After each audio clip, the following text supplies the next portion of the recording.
Hello guys, welcome back my YouTube channel. তো তোমাদেরকে বলছিলাম যে নতুন নতুন ভিডিও ছাড়ার চেষ্টা করব। তো এখন হচ্ছে আমার রানি আমার মেশিনের মধ্যে আমি বসে আছি, তাই জন্য আর বাইরে যেতে পারছি না, আর ভিডিও বানাতে পারছি না। তো দেখো কি অবস্থা এবং কোথায় আছি আমি।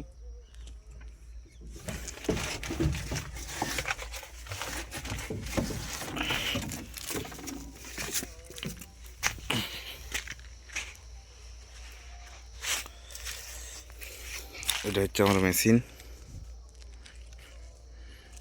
ঠিক আছে। এই মেশিন আর এই হচ্ছে বালিঘাট, এর মধ্যে থাকতে হয় আমাকে। এর বাইরে গেলে পরে তবে ভিডিও বানাতে পারি নতুন নতুন। তো ভাবছি কালকের থেকে মেশিন নিয়ে ভিডিও বানাবো। তো তোমরা পাশে থেকো একটু, আর ভালো লাগলে লাইক শেয়ার। Okay bye.